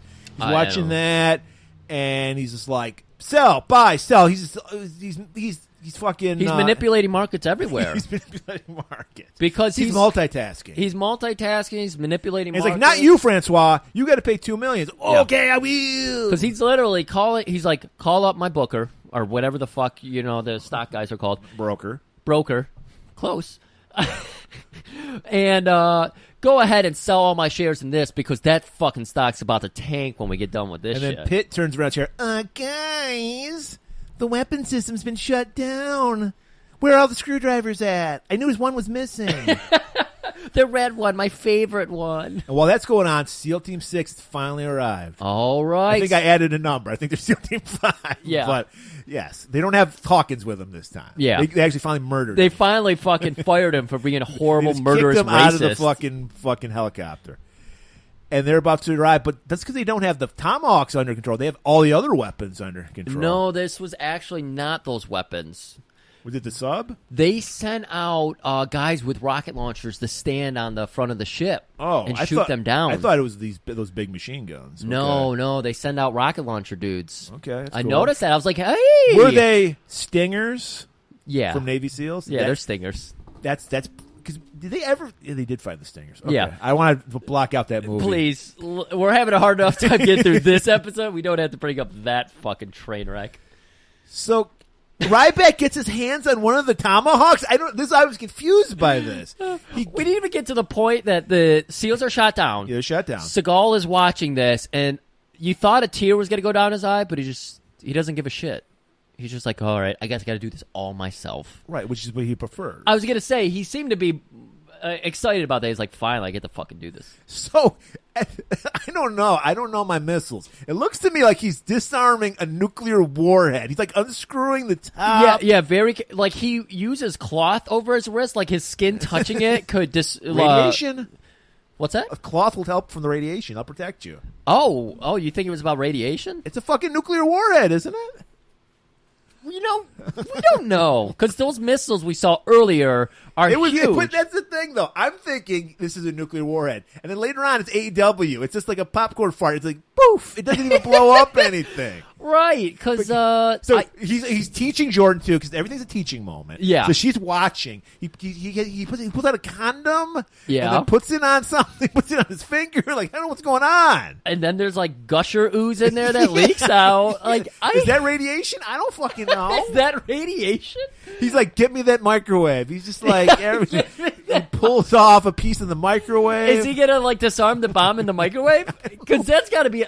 I'm pretty sure that setting's on my microwave here. Disarm a nuke. Yeah. We all got that one. So I don't know. Maybe it was a regular bomb. All I know is he's disarming something and he's making his own bomb. He's making a dirty bomb. It can't be a Tomahawk though, because again, we're building a girder system. He can carry it. He's just a sensei. He probably knows like how to do it. It's using video game logic. He put it in a pouch so we can carry it. Yeah. You can carry as many things you want with the fucking video game pouch system. But yeah, he's got the rigged up bomb in some way. He's got it carrying around in the like a pouch, yeah. And he puts on a one of the fucking frogman outfit, like frogman outfit. Because he's a Navy SEAL. Clearly, they get a body double because it's felt. Yes. Otherwise, he would be wearing this thing all the time. And he climbs down. There's a ladder on the side of the battleship, so he climbs down, gets in the water. Submarine is here. They're loading off the Tomahawks into the submarine. And he's looking to disarm or maybe just completely fuck up the submarine. Yeah, he's just looking to fuck up the sub. Yeah, so it can't get away. Because he knows it's a perfect weak point because he knows everything. So he's got his satchel bomb. Yeah. And I'm thinking he's going to blow the submarine up. Yep. No, it just goes poof. It just poof. And just blows up something so they can't submerge. We've got Krill on the submarine trying to coordinate everything down there. And we've got Bill up on the battleship, talking a little bit up there. They're yelling at each other. But they catch Sensei. I think he dropped a bomb on the sub. I think he dropped a bomb. And it blows just like a wing off it, so they can't dive. Yes. And so Krill in a little while here is going to be like dictating how they could. He all of a sudden knows how to fix a submarine. You know what? I was fine with it. I was like, whatever. He knows how to repair a submarine. I don't care. But they do spot Ryback, so they get grappling hooks and start trying to cook him. Right. And they do pull off a chunk of them. Yes. It's the shoulder, there's of a lot of course. chunk. Yeah, there's a lot of chunk to be pulled. Because we got to show some vulnerability. Because he's been a super soldier from here on out. And the only way we could believe that he could lose a fight or be weakened is if he got ripped by a grappling hook. Yeah. So he still climbs up the side, gets back up on the battleship. Yep. And then what's waiting for him? Dahmer. We never even talked about it. He's O'Brien from Next Generation. Yes, I was like, this is a Next Gen guy, and I can't remember who. And he's been wanting to kill fucking Ryback this whole movie. Right. That's why they call him Dahmer, because he's like a fucking serial killer. Yeah. And he's waiting for our man Ryback. And Ryback, he's just weak in state. He's just like he's just lying there like a kitten. And we're like, holy shit. I like that you pull out Kitten because, he's obsessed with pussy jokes. With kittens, we saw it in Hard to Kill. That's true. Yeah. And we're like, oh my God, how can he? He's so weak. He doesn't even have a gun. And then just as fucking Dahmer's about to blow his fucking head off, boom! A bigger explosion than that fucking submarine explosion. Yes. And he just collapses, and we just see Jordan standing Little there. tuft of hair poking out of that backwards hat. I pulled it out fast and loose, just like you taught me. Did I do good, Daddy? Did I do good? You did great, kid. Pretty soon, you'll be dating musicians. I think they saved that for later, but I just had to throw it in there because I can't remember. And then he just rubs some dirt on his fucking wound, and it's good. He doesn't feel pain anymore. He's back to normal again. Yeah, and like I had mentioned, the submarine can't submerge. Krill's getting the crew to fixing it. He's dictating everything. Get some metal shards from over there. Weld it. We already saw the welding room. All the welders got murdered a minute ago, but now they got new welders. And plenty of material to weld with, so they're going to get the submarine all patched up so they can move on. And Ryback, he's just like, I know what to do, because he knows what to do for everything. I know what to do, because he knows what to do. And he's like, because they're like, he's like, oh my God, he could use those cannons.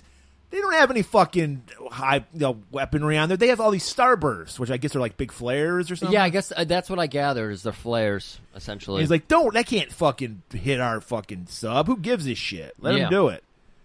And so he's like, I got a better idea. That was your Chicago, or the hydrophil guy. He's like, all we got is like starburst. And Sensei says, no, actually, and factually, there's some ammo. I loaded it myself. Maybe that's the missile he got was one of the things that went into this. Okay. But he's literally explaining to them how to load. Like, there's like a 15-minute scene where he explains how to properly load these cannons. Yeah. And then he's like, got the 2 degrees left, 4 degrees right. The periscope. Yeah, he's like, I got it. And he's like well, we need to show that he's human. So the first shot just barely hits the fucking sub. Yep. And the guy's like, hey, Mamma Mia, I got the fucking submersion. We're going to go under. And Krill's like, yes, we're going to do it. And just as he thinks they're going to submerge. Oh, Millie liked that. Direct hit. Everybody's celebrating. Because we learned that dead. He's great at the game Battleship, too. And he always hits a submarine first. Oh, that would have been the greatest showdown if the two of them played Battleship together. It would have been. So now that his fucking plan is unraveling. Like, Stranix is losing his shit. He's up on the bridge, and he's going into like some kind of cartoon haze. He's bringing up. Well, he all got his like favorite fucking shit. rattled by the cannon. Like, he's deafened. I'm surprised. Well, this was before Private Ryan, but if they did this after Private Ryan, you'd hear that ringing noise. They always got to fucking play everything. Yeah. So he's just losing his shit. He's just seeing his plan go up in smoke because he's never been up against Ryback. Yep, he's going on about pistol wielding shrimp and Swedish chefs, and he's talking about Saturday morning cartoons or something. Yeah, that was I think Wings wrote that monologue for him. This is why I like. I can't remember the actor's name. Tommy Lee Jones. It's Tommy Lee Jones. Jones. Okay, he's good. He's definitely. Too. Yeah, I know. Me too. He's really chewing it up. I think it's because of Men in Black. But just when everything's looking the darkest, little computer geek Pip. Sir, the tomahawks are ready. Well, because what happened was Stranix put a gun to his face and said, "Get that shit started." Okay, I'm glad you brought this up because he pushes his gun through the guy's lens, and you hear a little tink because the lens broke. Right. Second later, lens is fine. So did he bring multiple pairs? Yes, he's a nerd. Of course he did. Like, he knew that Stranix is that crazy. He's like, he's going to break one of these. All right. And that you know, you can get a lot of shit when you put a gun to someone's face. And he figures it out. And he's like, we're back online, Chief. And he's like, I want you to loan up 2 Tomahawks, send it to Honolulu. Fuck you, Hawaii. All right. Fuck you and your Brady Bunch fucking curse artifact. So we got Seagal's last plan coming into fruition here. He's sending everybody out. Casey. Fuck. Jordan. I keep calling her Casey. Jordan, I want you to take the magnaphone. I want you to get under the lifeboat. And it's all tarped up and everything so she can hide, being there discreetly. And I want you to call the Pentagon. I don't know what the fuck they're going to even communicate, but go to on. Let him know that he has everything under control. You know what? Because he knew about the planes that were going to come and drop bombs on it, too. So just because he knew this mission was going to be right by the skin of their teeth, he was like, I gotta make sure to get the word out as quick as possible. Oh, and Breaker over in the Pentagon, everybody is getting ready. They're like, everything is fucked. There's Tomahawk missiles. There's nuclear missiles heading for Honolulu. And they're like, you know what we can do? We can just blame this all on what's the SEAL guy there? Ryback? Yeah, we'll blame it all on Ryback. Sounds great. I'm in. So now Ryback not only has to save the day, but he also has to do it to save his ass. Right. Because these jets are going to blow up the Missouri. And we don't want... This is a historic ship. This is going to be in a fucking museum and shit. We don't want to see it blow up. Pearl Harbor. Yeah, we can't cancel this warship. Can't cancel it. So he gets up on the deck, going to where the weapons are, bumps into a couple guys, rips the throat out. We got to have a brutal murder. My God, that throat rip was intense. I was like, wait a minute. I did a triple take. He didn't give us an arm break, so he gave us a throat rip. Yeah, he gave us a throat rip.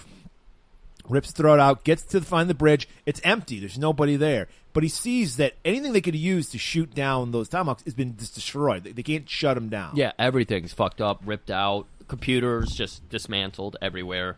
Pip, nowhere to be found. Stranix has just lost his ever-loving fucking mind. Or has he? He's crazy. Crazy like a fox. And he pulls a gun on our sensei. And we got to have the fucking monologue. You know, you're good.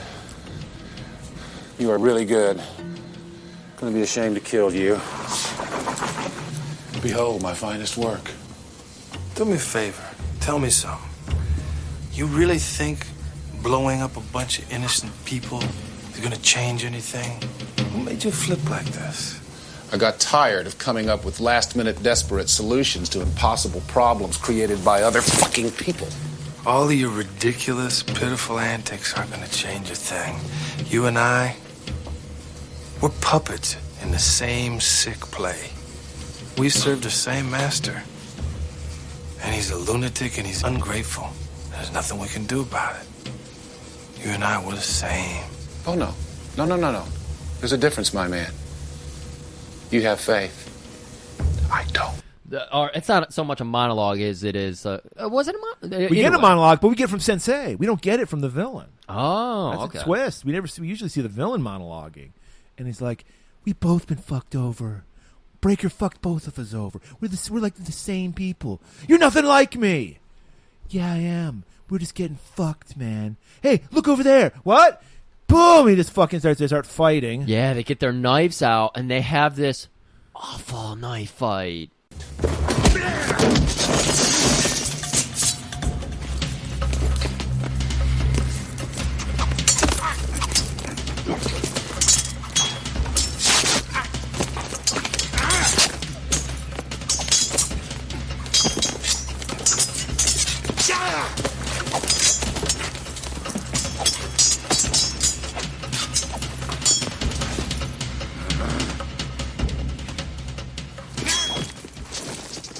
Terrible. It's like the slap fighting, that he likes to do, but with knives. And I might be piping in the Foley work here of the because it's intense. It's intense. And he gets one cut. Stranix gets one cut. Sensei's slicing and dicing. He's like slashing up Stranix. Yeah. Stranix gets one little brow cut. Yep. And it's like Jim Cornette would say, it's a pap smear. There's hardly any blood even comes out of it.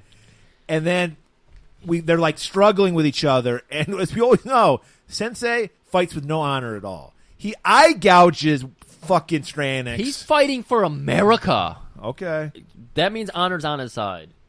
Eye gouges him, stabs him in the fucking head, Walking Dead style. So there ain't no coming back for Stranix. He ain't gonna be a zombie. Yeah, he's a kebab now. And then throws his head through one of those radar screens. Woo! Overkill. Little bit. Keep the faith, Stranix. Gets a hold of those floppy disks. Gets the magnaphone. Calls up. All right. I mean, there's like literally World War III could be set off by this, and he's calm, cool, collected. Because he needs to be. If he's going like us, tripping over our feet, all excited to talk about this movie, he would probably say the wrong letter or code. I'm just kind of surprised they didn't. Wait, was it all numbers? No, there's letters and numbers. I didn't notice them use like the military alpha, Maybe shit. it was numbers. Who cares? But there's 2 Tomahawks. One gets shot down by the jets that were going to come and blow up in Missouri. But there's still one, and we can see we got POV, Tomahawk POV. It's coming right up on, and it's whistling because it's always got to be whistling. Right up on Hawaii. He's like 6, 3, 4, 5.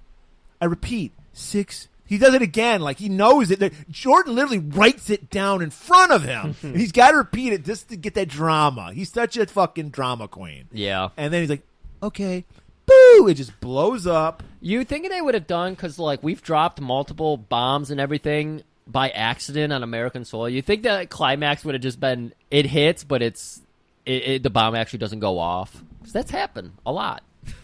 Not when Casey Ryback's on the case. You even had to think about that too. You thought you just said it twice because you're like, shit, did I say the wrong name?